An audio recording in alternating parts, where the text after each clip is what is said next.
ಟೇಸ್ಟಿಯಾದ chicken biryani ಮಾಡೋದಕ್ಕೆ time ಇಲ್ವಾ? ಹಾಗಿದ್ರೆ ಈ ಸೋಂಬೇರಿ ಚಿಕನ್ ಬಿರಿಯಾನಿನ ಟ್ರೈ ಮಾಡಿ. ಸಖತ್ ಈಸಿ ಮತ್ತು ಟೇಸ್ಟಿಯಾಗಿರುತ್ತೆ. ತುಂಬ ಈಸಿ ರೆಸಿಪಿ ಆಗಿರೋದ್ರಿಂದ ಯಾರು ಬೇಕಾದರೂ ಟ್ರೈ ಮಾಡ್ಬೋದು. ಬ್ಯಾಚುಲರ್ಸ್ಗಂತೂ ಬೆಸ್ಟ್ ರೆಸಿಪಿ ಇದು. ಸೊ ಬನ್ನಿ, ಹಾಗಿದ್ರೆ ಸೋಂಬೇರಿ ಚಿಕನ್ ಬಿರಿಯಾನಿ ಮಾಡೋದು ಯಾವ ರೀತಿ ಅಂತ ನೋಡೋಣ. ಮೊದಲು 2 ಕಪ್ ಬಾಸುಮತಿ ಅಕ್ಕಿನ ತೊಗೊಂಡಿದ್ದೀನಿ. ಅಂದರೆ ಅರ್ಧ kg ಅಕ್ಕಿ. ನೀವು ಯಾವ ಅಕ್ಕಿ ಬೇಕಾದರೂ ಉಪಯೋಗಿಸ್ಬೋದು. ಈ ಅಕ್ಕಿನ ನೀಟಾಗಿ ತೊಳೆದು 15 ನಿಮಿಷ ಮುಂಚೆ ನೆನೆಸಿಟ್ಕೊಳ್ಳಿ. ಈಗ ನೀಟಾಗಿ ತೊಳೆದಿಟ್ಕೊಂಡಿರುವಂಥ ಅರ್ಧ kg ಚಿಕನ್ ತಗೊಂಡಿದ್ದೀನಿ. ಇದಕ್ಕೇನೆ ದೊಡ್ಡ ಸೈಜ್ದು 2 ಈರುಳ್ಳಿನ ಈ ರೀತಿ ಉದ್ದುದಕ್ಕೆ ಕಟ್ ಮಾಡಿಬಿಟ್ಟು ಸೇರಿಸ್ಕೊಳ್ಳಿ. ಮೀಡಿಯಮ್ ಸೈಜ್ ಈರುಳ್ಳಿ ಆದರೆ 3 ಸೇರಿಸ್ಕೊಳ್ಳಿ.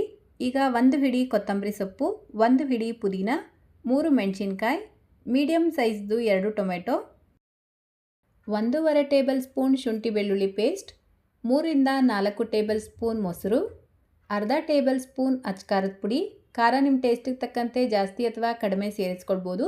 ನಾನು ಸೇರಿಸ್ಕೊಳ್ತಾ ಇರುವಂಥ ಖಾರದ ಪುಡಿ ಸ್ವಲ್ಪ ಖಾರ ಇದೆ, ಸೊ ಅದಕ್ಕೆ ಅರ್ಧ ಟೇಬಲ್ ಸ್ಪೂನ್ ಸೇರಿಸ್ಕೊಳ್ತಾ ಇದ್ದೀನಿ. ಅರ್ಧ table spoon Kashmiri red chilli powder ಕಲರ್ಗೋಸ್ಕರ, 1/4 ಟೀ ಸ್ಪೂನ್ ಅರಿಶಿನ, ರುಚಿಗೆ ತಕ್ಕಷ್ಟು ಉಪ್ಪು, ಅರ್ಧ table spoon biryani masala powder. ನಾನಿಲ್ಲಿ ಮನೆಯಲ್ಲೇ ಮಾಡಿರುವಂಥ ಬಿರಿಯಾನಿ ಪೌಡರ್ನ ಉಪಯೋಗಿಸ್ತಾ ಇದ್ದೀನಿ. ನೀವು ಬೇಕಿದ್ರೆ ಅಂಗಡಿಯಲ್ಲಿ ಸಿಗುವಂಥ ಬಿರಿಯಾನಿ ಮಸಾಲ ಪೌಡರ್ ಕೂಡ ಉಪಯೋಗಿಸ್ಬೋದು. 2 ಟೇಬಲ್ ಸ್ಪೂನ್ ಅಡುಗೆ ಎಣ್ಣೆನ ಸೇರಿಸ್ಕೊಂಡು ಇದೆಲ್ಲವನ್ನು ನೀಟಾಗಿ ಮಿಕ್ಸ್ ಮಾಡ್ಕೊಳ್ಳಿ. ಈ ರೀತಿ ಮಿಕ್ಸ್ ಮಾಡಿಕೊಂಡು ಅರ್ಧ ಗಂಟೆ ನೆನೆಸಿಟ್ಕೊಳ್ಬೇಕು. ಟೈಮ್ ಇಲ್ಲ ಅಂದರೆ 15 ನಿಮಿಷ ನೆನೆಸಿದ್ರೂ ಸಾಕು. ನಾನಿವತ್ತು ಪ್ರೆಷರ್ ಕುಕ್ಕರಲ್ಲೇ ಬಿರಿಯಾನಿ ಮಾಡ್ಕೊಳ್ತಾ ಇರೋದ್ರಿಂದ ಒಂದು ಪ್ರೆಷರ್ ಕುಕ್ಕರ್ ಇಟ್ಕೊಂಡು 5ರಿಂದ 6 ಟೇಬಲ್ ಸ್ಪೂನ್ ಎಣ್ಣೆ ಸೇರಿಸ್ಕೊಂಡಿದ್ದೀನಿ. ಎಣ್ಣೆ ಬಿಸಿಯಾಗಿದ್ದ ತಕ್ಷಣ ಚಕ್ಕೆ, ಲವಂಗ, ಏಲಕ್ಕಿನ ಸೇರಿಸ್ಕೊಂಡು ಅರ್ಧ ಗಂಟೆ ಮುಂಚೆ ನೆನೆಸಿಟ್ಕೊಂಡಿರುವಂಥ ಚಿಕನ್ ಸೇರಿಸ್ಕೊಳ್ಬೇಕು. ಈಗ ಒಂದು 10 ನಿಮಿಷ ಮೀಡಿಯಮ್ ಟು ಹೈ ಫ್ಲೇಮಲ್ಲಿ ಈ ಚಿಕನ್ನ ಫ್ರೈ ಮಾಡ್ಕೊಳ್ಳಿ. ಅಂದರೆ ನಾವು ಸೇರಿಸ್ಕೊಂಡಿರುವಂಥ ಎಲ್ಲ ಮಸಾಲೆನೂ ಚೆನ್ನಾಗಿ ಫ್ರೈ ಆಗಬೇಕು. ನೋಡಿ, ನಾನಿಲ್ಲಿ ಕರೆಕ್ಟಾಗಿ 10 ನಿಮಿಷ ಇದನ್ನು ಫ್ರೈ ಮಾಡ್ಕೊಂಡಿದ್ದೀನಿ. ನಾವು ಸೇರಿಸ್ಕೊಂಡಿರುವಂಥ ಎಲ್ಲ ಪದಾರ್ಥನೂ ಫ್ರೈ ಆಗಿ ಚಿಕನಿಂದ ಎಣ್ಣೆ ಬಿಟ್ಕೊಂಡಿದೆ. ಈ ರೀತಿ ಆಯಿಲ್ ಸಪ್ರೇಟ್ ಆದಮೇಲೆ ಈಗ ಇದಕ್ಕೆ ನೀರು ಸೇರಿಸ್ಕೊಳ್ಬೇಕು. ಯಾವ ಕಪ್ಪಲ್ಲಿ ಅಕ್ಕಿ ಅಳತೆ ಮಾಡ್ಕೊಂಡಿದ್ರೋ ಅದೇ ಕಪ್ಪಲ್ಲೇ 3/4 ಕಪ್ ನೀರು ಸೇರಿಸ್ಕೊಳ್ಳಿ. ನಾನಿಲ್ಲಿ ಬಿಸಿನೀರು ಸೇರಿಸ್ಕೊಳ್ತಾ ಇದ್ದೀನಿ. ಮತ್ತೆ ಒಂದ್ಸಲ ಈಗ ಟೇಸ್ಟ್ ಚೆಕ್ ಮಾಡಿಕೊಂಡು ಉಪ್ಪು ಅಥವಾ ಖಾರ ಕಡಿಮೆ ಇದ್ದರೆ ಇವಾಗ ನೀವು ಸೇರಿಸ್ಕೊಳ್ಬೋದು. ನನಗಿಲ್ಲಿ ಸ್ವಲ್ಪ ಉಪ್ಪು ಕಡಿಮೆ ಇದೆ ಅಂತ ಅನ್ನಿಸ್ತಾ ಇದೆ, ಸೊ ಸ್ವಲ್ಪ ಉಪ್ಪು ಸೇರಿಸ್ಕೊಳ್ತಾ ಇದ್ದೀನಿ.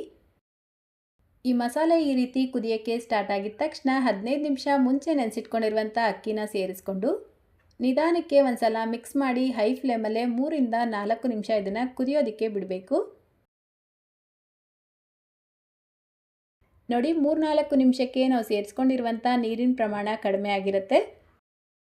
ಈಗ ಇದಕ್ಕೆ ಅರ್ಧ ಹೋಳು ನಿಂಬೆಹಣ್ಣಿನ ರಸ, 1 ಟೇಬಲ್ ಸ್ಪೂನ್ ತುಪ್ಪ ಸೇರಿಸ್ಬಿಟ್ಟು ಲಿಡ್ನ ಕ್ಲೋಸ್ ಮಾಡಿ ಹೈ ಫ್ಲೇಮಲ್ಲೇ 1 ವಿಷಲ್ ಕೂಗಿಸ್ಕೊಳ್ಬೇಕು. 1 ವಿಷಲ್ ಕೂಗಿಸ್ಕೊಂಡು ಕುಕ್ಕರ್ ಸ್ವಲ್ಪ ತಣ್ಣಗಾದ್ಮೇಲೆ ಲಿಡ್ ಓಪನ್ ಮಾಡಿಕೊಂಡ್ರೆ ಘಮ ಘಮ ಅಂತ ಸಖತ್ ಟೇಸ್ಟಿಯಾಗಿರುವಂಥ ಸೋಂಬೇರಿ ಚಿಕನ್ ಬಿರಿಯಾನಿ ರೆಡಿಯಾಗುತ್ತೆ. ಬಿಸಿ ಇರೋವಾಗಲೇ ಮಿಕ್ಸ್ ಮಾಡ್ಕೊಳ್ಳೋಕೆ ಹೋಗಬೇಡಿ. ಈ ರೀತಿ ಮತ್ತೊಂದು ಪಾತ್ರೆಗೆ ಹಾಕ್ಬಿಟ್ಟು ಸ್ವಲ್ಪ ತಣ್ಣಗಾದ್ಮೇಲೆ ಸರ್ವ್ ಮಾಡಿಕೊಂಡ್ರೆ ಅನ್ನನೂ ಉದುರುದ್ರಾಗಿರುತ್ತೆ. ತಿನ್ನೋದಕ್ಕಂತೂ ಮಸ್ತ್ ಟೇಸ್ಟಲ್ಲಿರುತ್ತೆ. ನಾರ್ಮಲ್ ಚಿಕನ್ ಬಿರಿಯಾನಿಗಿಂತ ಇದು ಇನ್ನೂ ಜ್ಯೂಸಿಯಾಗಿ ತಿನ್ನೋದಕ್ಕೆ ಸಖತ್ ಅಂದರೆ ಸಖತ್ತಾಗಿರುತ್ತೆ. ರೆಸಿಪಿ ಇಷ್ಟ ಆಗಿದ್ರೆ ಲೈಕ್, ಶೇರ್, ಕಾಮೆಂಟ್ ಮಾಡೋದನ್ನು ಮರಿಬೇಡಿ. ಚಾನಲ್ನ ಹೊಸದಾಗಿ ನೋಡ್ತಾ ಇದ್ದರೆ ಸಬ್ಸ್ಕ್ರೈಬ್ ಮಾಡ್ಕೊಳ್ಳಿ. ಫೇಸ್ಬುಕ್ಕಲ್ಲಿ ನೋಡ್ತಾ ಇದ್ದರೆ ಫಾಲೋ ಮಾಡ್ಕೊಳ್ಳಿ ಅಂತ ಹೇಳ್ತಾ ಇದೇ ರೀತಿ ಮತ್ತೊಂದು ರೆಸಿಪಿಯೊಂದಿಗೆ ಸಿಗೋಣ. Thank you.